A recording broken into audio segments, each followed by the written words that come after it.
technology. Hello, everyone. On a Monday. Live.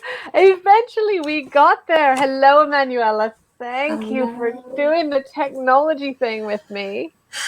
It's a lot for a Monday, but I think if we can figure this out, the rest of the week is going to be awesome. Right? And here we are. And we're here. And we're doing the thing. And it's working. So, I mean, it doesn't get any better than this. Welcome, everybody. Come to Cabaret Q&A, as you know. And I'm so excited because Emanuela is going to share with us a lot about, like just tell us a little bit about you. Because I was going to do an intro and I had it already. And then I was like, no, let's just talk. Let's just jump in. It's more fun that way. Yeah. So I am a holistic speaking coach and an actor. And I'm also a mom and a movement instructor. And so basically my background is in theater performance, musical theater. And then I worked for 10 years, I worked with older adults and I ran interactive drama, music, and dance programs.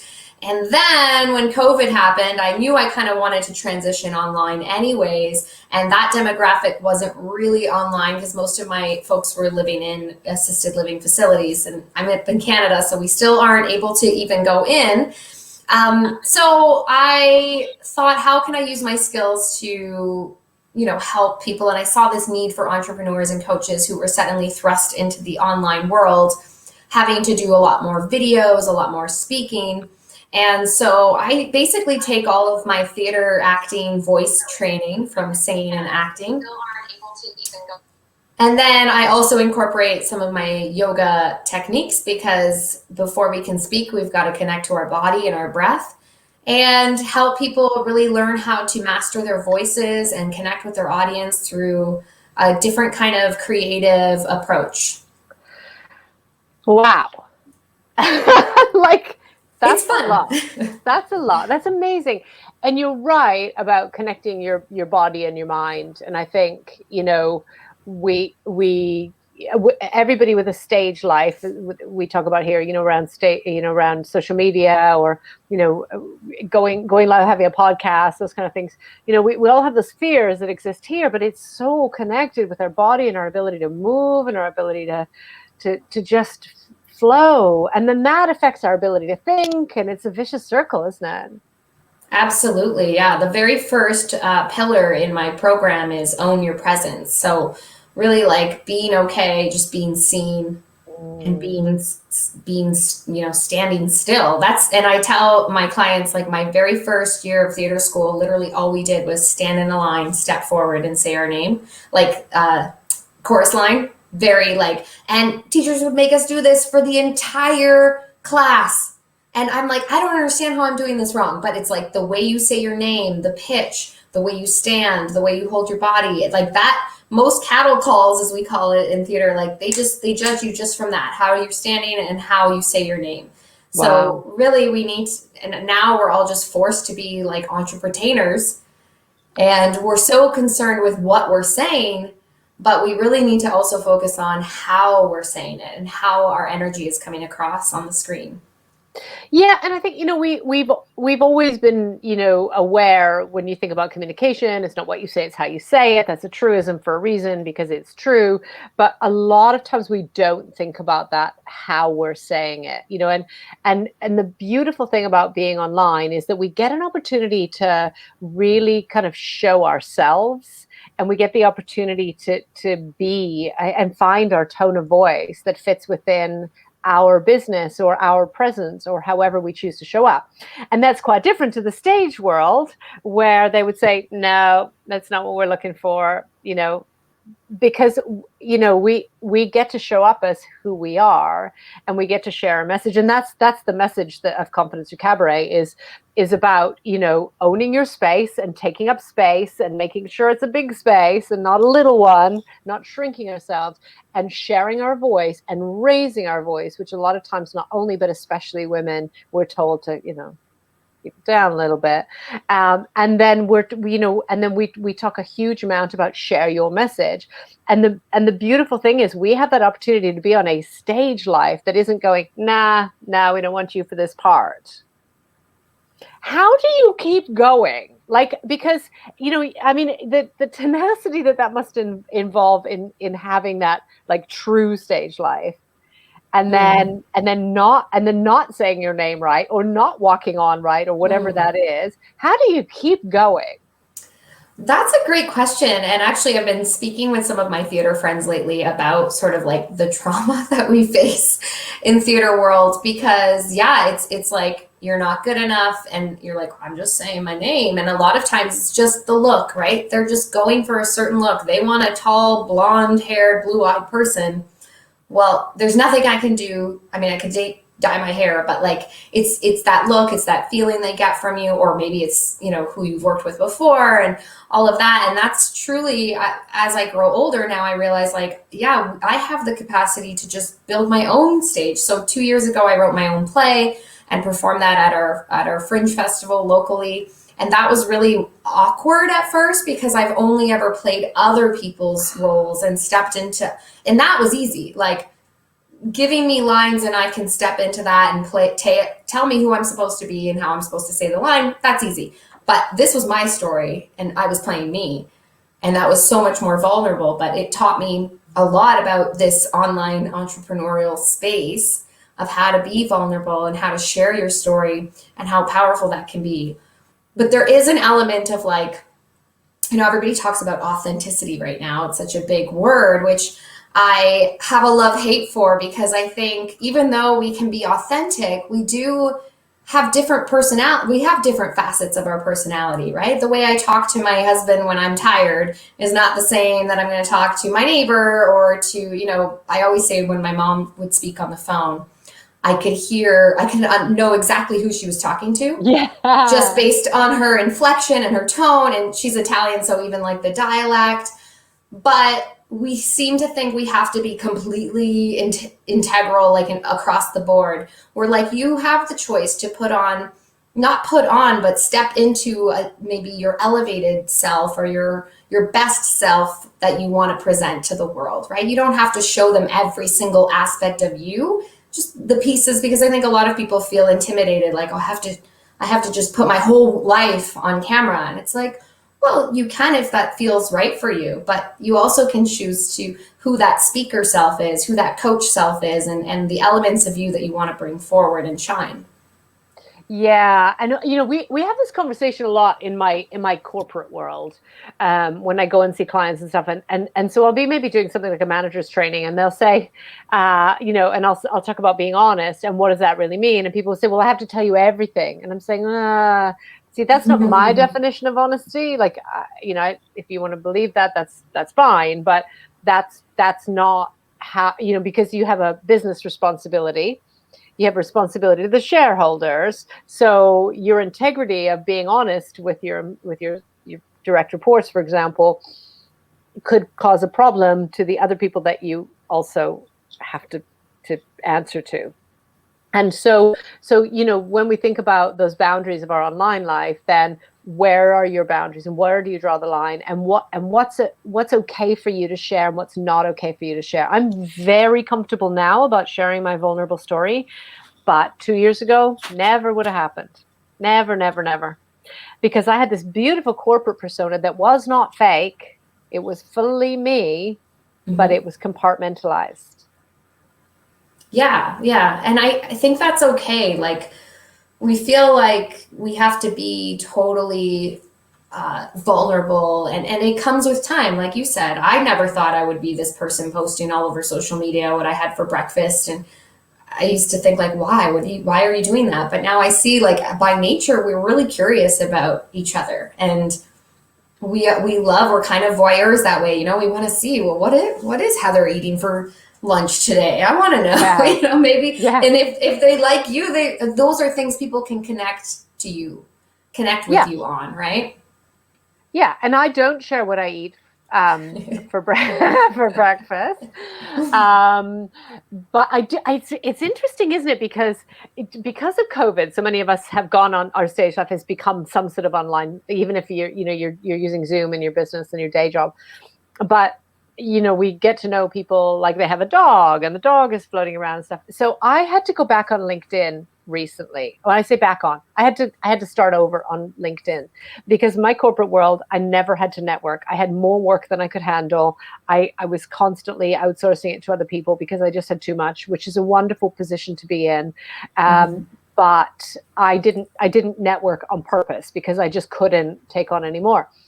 And now I've had to go back on because things have changed, and I had to re-network. And I thought, I don't want to share that I have a dog, but actually people now, because we've worked on Zoom so long, everybody knows you have a dog, because at some point it appeared in your meeting, or something, or that you've got your coffee with you, and what kind of mug you have, or so I think our interests in each other have shifted slightly because of 2020.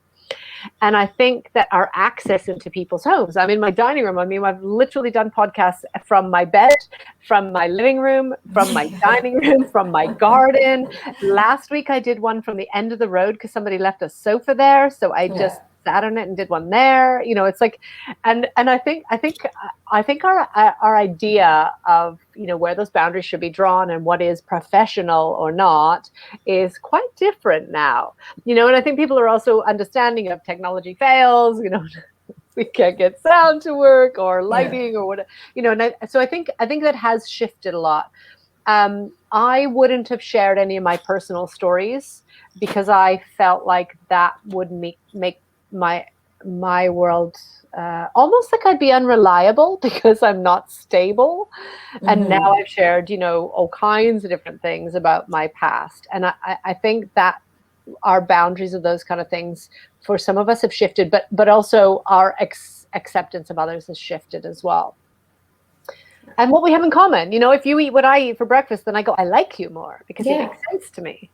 Yeah. And like, I love food, so that's going to be something I post, but you love dogs, you might post about your dogs.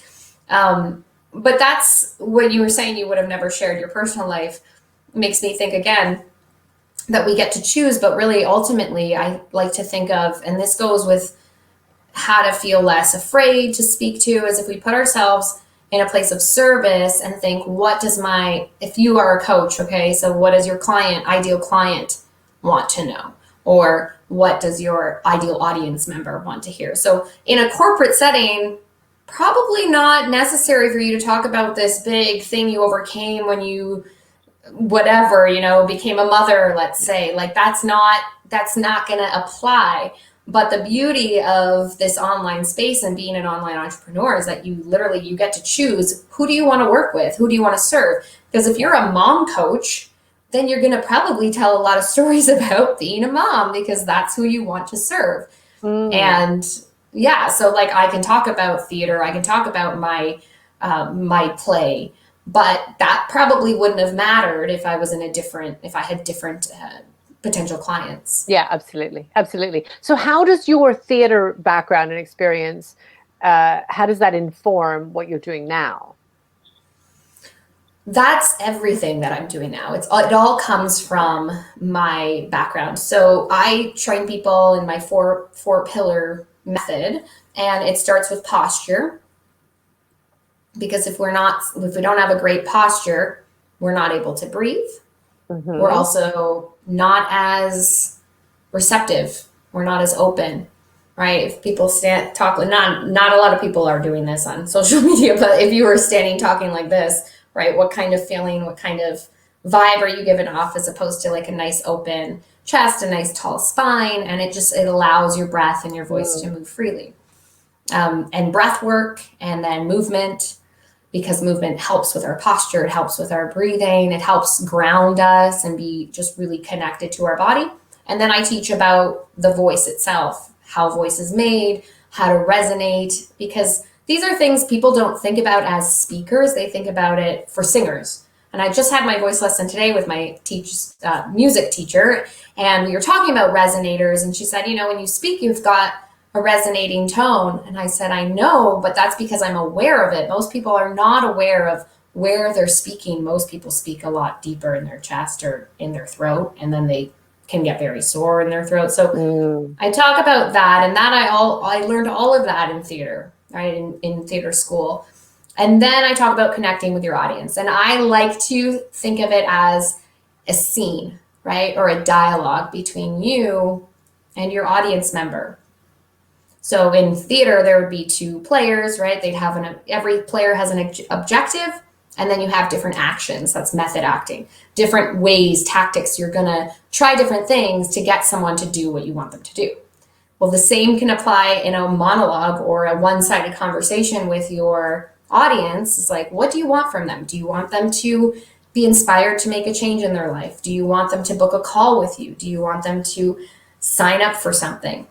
And then how are you going to do that? Are you going to use, different tactics like to scare or to tempt or to seduce, right? These are all tactics that people can use. So that all comes from my theater background. So really, like, all of it, I would say, is very based in speaking as a performer, having that kind of performer mentality, as opposed to it being kind of more mechanical, as, say, maybe a public speaking coach would go from a different angle. Yeah, for sure. Yeah. I think I love that you start with posture, because if you're all squished in, you can't take a deep enough breath. You can't project that. You can't. I mean, I used to work in contact centers or call centers for years and years when I was an internal trainer. And people used to say, "Oh, why should we wear a business suit? Nobody sees us." You sit differently. You project your voice differently. You have a different air of authority about you. It's entirely different. One of the clients that I had was telecoms company. They had wear pajamas to work if you were on night shift. Well, they all sat with their feet on the desk, with their slippers. They were all, kind of flop. And it made a huge difference. And I would record them and I would show them the difference. And it was just phenomenal how different it was. And I love to start with that kind of place of, a standing move, and that even shoulders back, those kind of things can really make us feel more confident, right? So that you can resonate. So how do you use your voice other than posture and making sure that we're breathing? How do you use your voice? Right. So first it's posture, and then the breath. Really, if you can master your breath, your voice will just flow. Yeah. Right? So if you can properly, the problem is most people breathe very shallow, and then they breathe with their mouth too. So breathing with your mouth is going to dry out your mouth more, and breathing very shallow isn't going to support your voice. So the first thing we do is diaphragmatic breathing, breathing into the belly, letting the diaphragm drop so that your breath can take in more air, and then speaking on the exhale. So you breathe in.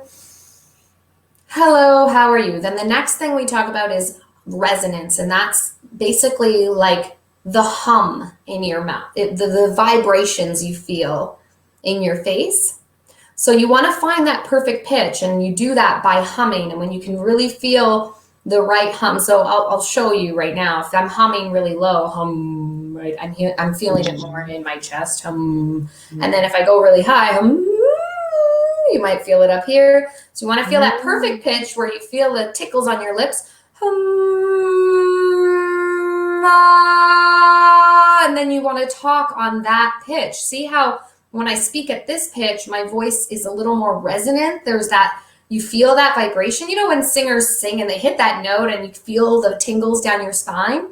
As a speaker, if you're speaking within that range where your voice resonates, your audience is going to feel those same vibrations, as opposed to if you're in a really low register that's not really projecting well, or if you're kind of that person that gets really breathy and then their voice gets really high and it's like, So, the tone of your voice, the pitch of your voice does matter. And, then I get really technical with people, like, try not to drop your sentences, or is everything going to sound the same? Do you always end everything like a question because you're not really sure of yourself? Like, little habits that we do. Obviously, hands is a big one for me as an Italian. I try to keep it down. Okay, so hands is a funny one because So because I do a lot of presentation skills stuff, and people always say, "What do I do with my hands?" Well, if you have them in your pocket and you're holding those gestures in, you're more likely to play in your pockets. We don't want to see that.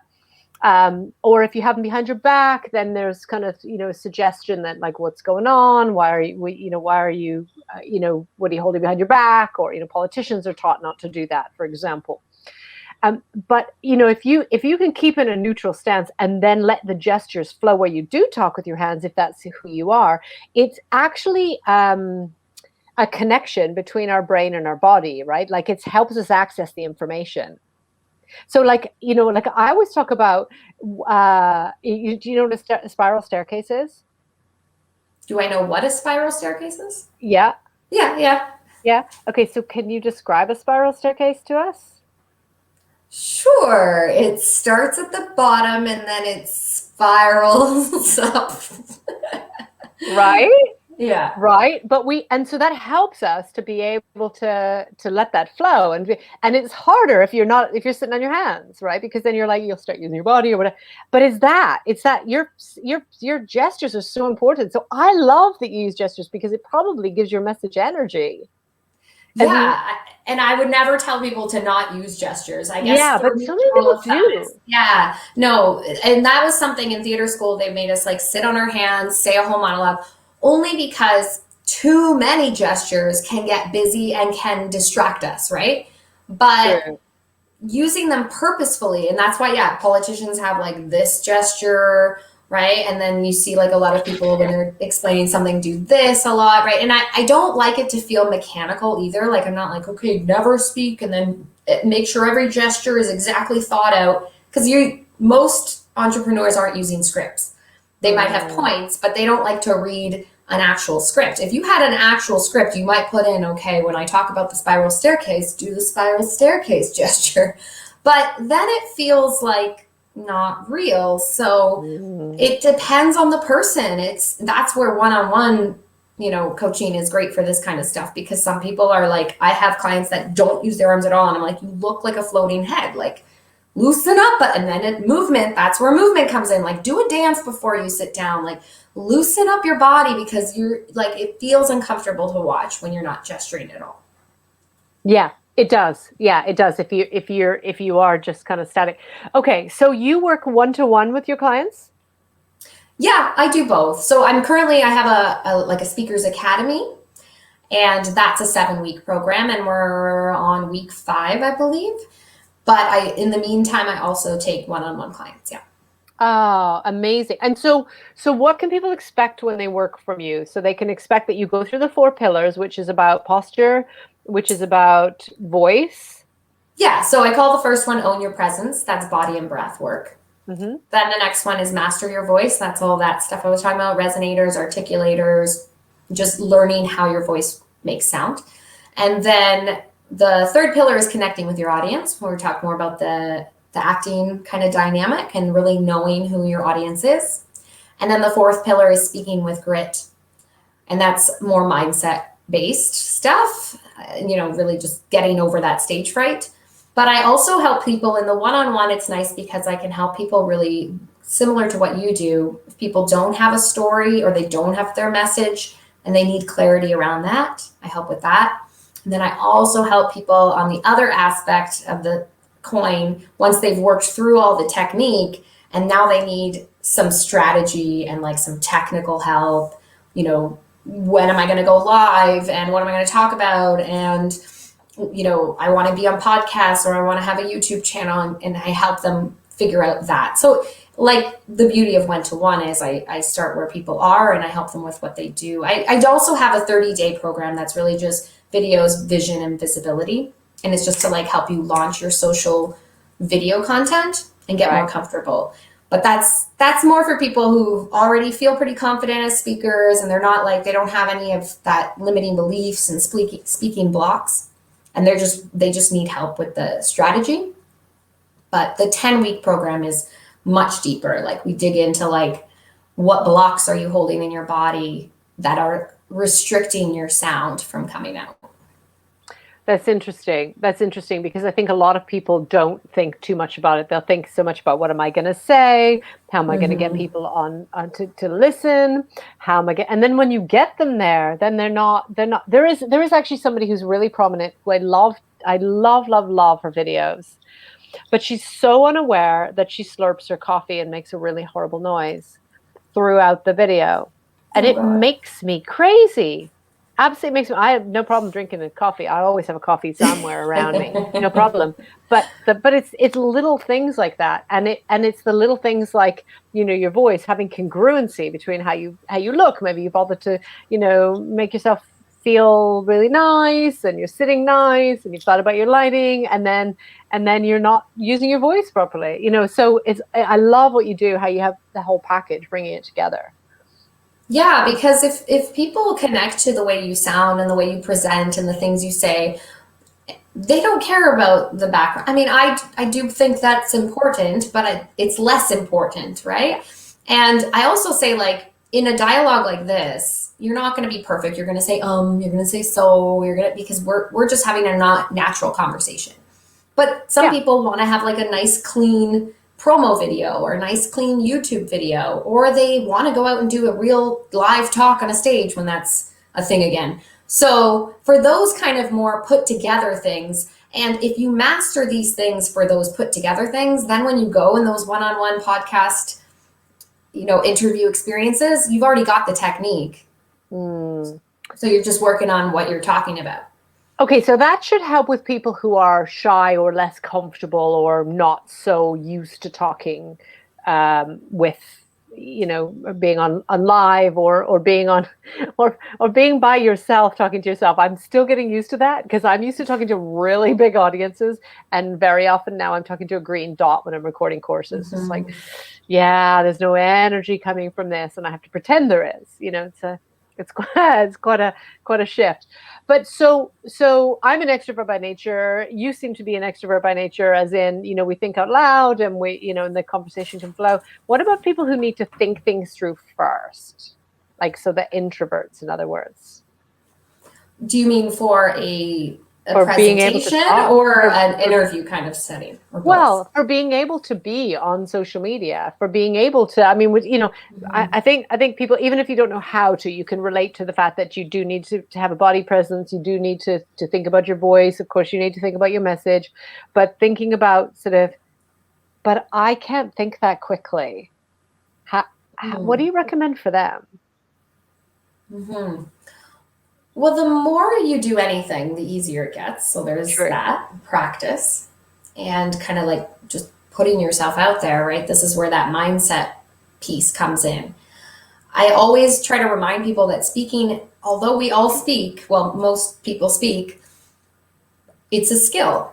Yeah. And so it can be learned, right? Yeah. I hate when people are like, well, I'm just not that person. I'm an introvert or I'm shy. Well, take that label away. Like, someone has told you you're shy, or you've claimed that as a piece of your personality, but you can choose to change that. If it's something like, it's like me saying, oh, I don't ski. Well, if I want to ski, I can learn how. If you want to speak, do you desire it enough? You can learn it, just like you can learn how to play the piano, or you can learn how to ski. And then I always try to think, really listen to, if you're in a conversation like this, try to really listen and be of service. Because we're so worried about how we look, how we sound. And I get that. And I help people to make that come out better and easier on the listener. But at the end of the day, you're doing this because you believe that what you have to share is going to help somebody, and so by not sharing that, you're actually doing a disservice. We talk about this a lot in the coaching world, right? But if you can really, really hone in on your person that you're talking to and why they need to hear this, you stop all that internal dialogue, quiets a little bit. And then remember that even the best speakers and the best performers of all kinds can be nervous and can be scared, but they do it anyways. Like Ella Fitzgerald apparently was known to be very, very shy off stage. But she'd go on stage and she'd do her job, and everybody's nervous, everybody's scared, right? And then I always say, again, connect to your body, connect to your breath, take a little walk around the block if you have to, do a few jumping jacks, shake your body, and then do some deep breathing. Like, all of that, it's great for our voices, but it's also great to calm the nervous system. Yeah. And try to be in the moment, really I know it's hard, right? We have this, our brains want to be busy. They want to make, oh, there's a problem. I got to fix this problem. But if you're focusing on your technique, you're focusing on the person you're talking about or talking to, and then what you're talking about, then, and if you make a mistake, if you say so many ums, like we keep getting better. We keep showing up and trying more again and again. Yeah. And, I mean, now I suppose it's never been easier than it is now because there are so many tools you can use. There are teleprompter tools. If you're the person who likes to write things out, my caveat with that is that, like, do you want to look like you're reading? Do people who do that on the newscasters, for example, then, where are you? Oh, I'm still here. Good. Thank you. I had a call came in, like a FaceTime call that took over my call. So that's cool. Yeah. Yeah. But, do you want to sound like that? Do you want to sound like a newscaster? Do you want to you'd have to practice that.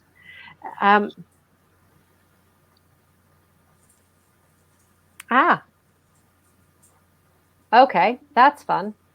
What's happening? That's fun. Oh, my FaceTime keeps going off. And I don't know how to stop it from going off. So that's a problem. Today is our day, Heather. I know. It hasn't ever happened to me before. I'm like, oh, that just keeps taking over my laptop. I don't know how to make that stop. So that's not cool. But, so I think those tools are great. But they can add so much to it because then you've got so much more to be thinking about, right? And like you say, it's more about being authentic with your message. And that's where the real genius comes in. Absolutely. But really, practicing and knowing your material and having a coach can help you because even, I'm sure you've gone to see a play or watched a film or a show and been like, wow, that actor was like, I believed everything. They were so authentic. They were so believable.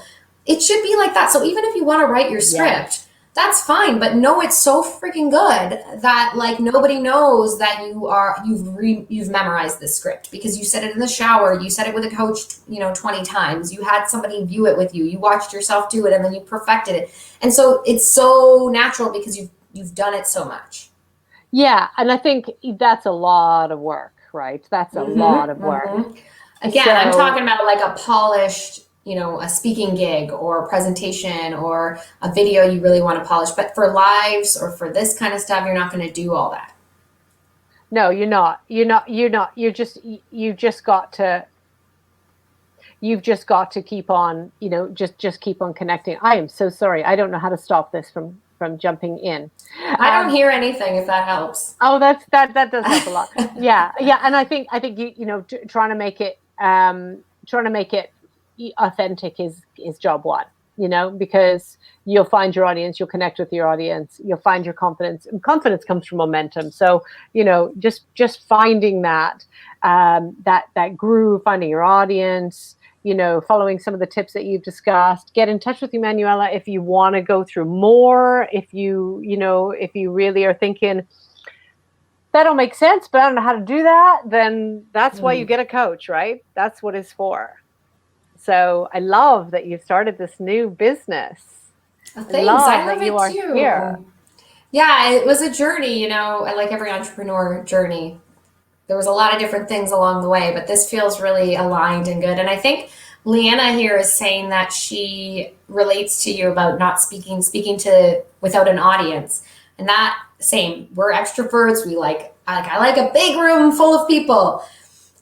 One little tip for that is even putting like a picture up of someone that you're talking to, or just do a little visualization before you go live and try to get that ideal client or ideal dream audience member in your head. What do they look like? And even if you have to put a picture up and imagine that you're speaking to them, looking into that hole, because it is awkward. I find it less awkward looking into a hole, like a camera hole, than I do looking at myself. That can distract me far more personally.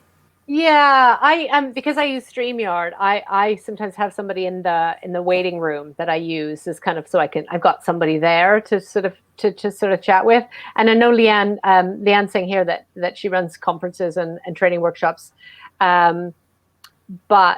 and didn't think to draw my performance skills. And I think that's the thing, is we compartmentalize all of these things. And that's what we always talk about: work life, personal life, and stage life, because actually they inform one another.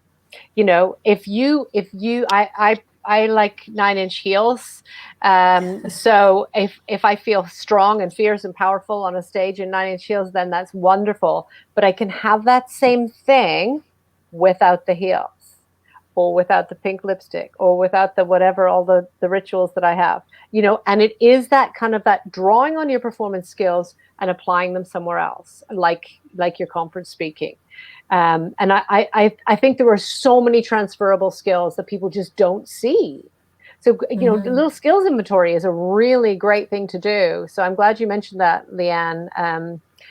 Just about drawing on that. And I have seen Leanne perform several times. So it's, yeah. So, but it is actually about tapping into that, and sort of that, and that's where some of the mindset stuff can come in as well. Yeah. And you're right, Leanne, you probably do it unintentionally anyway. Yeah. So, yeah. Yeah, I have a lot of performers come to me and they want to work with me, and then I'm like, you're already doing this. You know how to breathe, you know how to speak, you know what you're doing, like, you're fine. Yeah. But we're also conditioned to think we're not good enough as if we've gone through like dance or acting or voice or any kind of like performance-based things as children, even sports. It's like, well, I have to be really the best. And I think what's nice about this space we're in now is like everybody's showing up authentically. But I like to say, there's always room to grow, because people do come, I've been speaking for 40 years. And I'm like, yeah, but do you know about Resonation? They're like, no. Well, then maybe you have something to learn. There's always something, right, to learn about everything. Always something to learn. And that's such an important thing to remember, is that, approaching things with beginner's mind is so key. It is just so key. Yeah. And I love that, that there are so many messages for people to learn, and so many opportunities and ways for people to find, their voice, and that should be able to share their message. That's just so key. I agree. Yeah. And if people are more comfortable dancing, then you can express your story that way if you want to. Sure you can. Right? Sure you can write a song and play it on the guitar. Like, it's all expression, and it all doesn't, sometimes speaking isn't enough. The words just aren't enough. You have to express it in different ways. Yeah, absolutely. And we always talk about moving your body and just really kind of letting yourself connect with your body. And that's just such a great way of being able to then, find what it is that you want to share. Or I always find it interesting when people say, I don't know, I never can think of content. I never get enough content. I don't know what to share. And I always think, well, okay, put on some music, move, play, and things will just come to you. Like, stop trying to force it. Stop trying to sit there with your fingers on the keyboard and go, right, what am I going to say? Just let it happen. I love that. Yeah, because I get all my ideas when I'm out for a walk, and I never bring my phone with me, because I'm like, no, I'm on a walk, I'm in nature, I'm not bringing my phone. And then I have to come home and be like, what were all those ideas? I have to write them down. Yeah. No, I do have my phone with me, and I do just like a quick voice note, because I will forget them. I just absolute sieve. I don't use my phone like to be checking, status or whatever, but I do. I think it's so important to capture things. If you're somebody who doesn't capture things, there are lots of tools. So I just use a voice note for it. Yeah. Or when you're driving. You're driving. Pull over and text it to yourself. No, I talk to Siri. I go, hey, Siri. That's hey, handy. Siri, make a note. And then Siri makes me a note. So that works as well. Yeah. That's a good tip. Yeah. Yeah. Somebody was telling me the other day about, there are apps that you can get where you just say them and then they come out as a pre-typed text. And I thought, well, that's perfect. That's what I need. Because then I don't have to retype it. So I used to do my newsletter that way, because I felt like, for me, as a very, what's the word I'm looking for? I experience things in my body, right? And you just, words just come out. But then when I sit down, like you said, when I sit down to type, I'm like, I don't know if this doesn't feel natural. So I like that, because I would just walk around my living room and talk like I was talking to somebody. And then I'd email it to myself and I'd edit it, of course, and then that would be my newsletter. Brilliant. Brilliant. So That works so much. And I think particularly if, we talked about introversion and having to think things through first. So that kind of sitting and considered thinking might be helpful. But for the extroverts, just talk it through and just, and that's the beauty is, you can stick on a Zoom or, whatever it is that's free, and you can, or FaceTime and just see yourself on video and just get used to that. But tap into that energy, whatever makes you feel strong, confident, fierce, excited, whatever, however you want to come across. There is some way, like always have my pink lipstick sitting right here, it's just there, and it's just that, finding those things that's not about faking it. That's not about putting on a mask. That for me is just about connecting to that power that I want to connect to. Mm-hmm. And it all lives within you. So rather than thinking of putting the mask on, you're just bringing the stuff to the surface, right? Bringing the pieces that you wish to show because they exist within you. If you imagine it, if you dream it, you see yourself as this confident, badass woman, then that's who you are. And maybe that's not who you are when you're tired and your dog is pooping on the floor or whatever, but like that's who you are in that moment. So own it. We can be all the things. We don't have to put ourselves in this box. One of my clients said to me the other day, "Oh, I don't know. I have to find my voice. Am I calm or am I like excited?" And I'm like, "You're both. You don't need to pick one. Like, and it depends on the context of what you're talking about. If you're teaching a meditation, bring on more of your calm voice. And it's not acting. It's just changing your energy, like you said, your persona." I love that. I'm all about the energy. Absolutely. You can shift it. Yeah. Yeah, that's why when I saw your Facebook group, I was like, I need to speak to her. This sounds so fun. Yes, it is. Cabaret. And I know. Well, and that's the thing, isn't it? I mean, there's so many lessons that we can shift and we can, that's the whole thing is, you don't have to learn Cabaret to learn the tools from that and go, oh, well, I understand those. I can use those over here. It's all about transferable skills.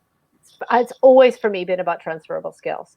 And so I love the messages of Cabaret about owning space and, I love those messages, and Cabaret is for everybody. It's not restricted to specific things, and I think that's such an important message that this is the same with being solopreneurs or being online or just even having a social media account of some sort or being on Clubhouse and just talking and sharing your message. It's just we all deserve to do that, and we all have this desire to be seen. And that's such an important message. Absolutely. And be heard. Because some people have come to me and said, well, what if I'm okay with being seen, but I don't want to be heard. And I think that is something that particularly women do struggle with. And then there's culture, right? Culture in and the way we were raised, that comes into play, because it's one thing to post a pretty picture of yourself and write your copy. You're seen and you're probably heard in your copy, but it's a whole different experience to really be heard and really use your voice. Yeah, and we all deserve to be seen. It's a fundamental need. It's a universal truth that we all want to be seen. So it's a great platform, and it's never been a better or easier time for us to be able to do that. I know. I feel very grateful to live in this time where we can kind of just like, oh, these are my skills. I'm going to package it up into this, and this is what I do now. There it is. It's amazing that you've been able to do that. Thank you for coming and sharing your skills and your talents and your experience. And we'll do this again. We will do this again. Yes, We're not done. No, so I love that. I can see, a lot of our stuff is going to be beneficial to the same type of people. So it was really great talking to you, and thank you for having me in your space. And I look forward to continuing the conversation. Amazing. Okay, so where can people find you? Let's put this on here. Okay, I'm Emanuela _speaking coach on Instagram. Yeah. And my Facebook group is called Captivate. So Emanuela _speaking coach. So that is, let me just see if I got this right. Like that? Yeah, that is Yep. And then what's the other one? That's on Instagram though, not YouTube. I don't know if That's on Instagram. Yeah, sorry. That's It's because I did it as a comment because I didn't want to flick between. Let me go back to banners. Okay, hold on. Emanuela. See, and nothing bad happened, right? Like it's okay that if you get it wrong, it's okay. Yeah, I know. Like nothing bad happened. Look, nothing tragic happened. There we go. I did this banner. That's better. There we go. There we go. And what's the other one? And my Facebook group is called Captivate. Captivate. Okay, go check it out. Go and check it out and get in touch with Emanuela. That's what I'm going to be doing in just a minute. I've got a free PDF if anybody wants it. I can post it in the comments. It's the on-camera check. It's called the on-camera checklist. So it just kind of walks you through like how to speak on camera, prepare your body, prepare your space. Your Amazing.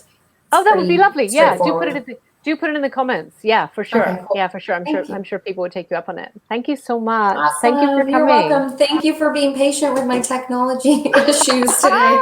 Oh my goodness, that was fun. Well, we got now here. I've learned something about StreamYard that I didn't know. So well, and me too, because I didn't know that either. I was like, I don't know what to do. Yeah.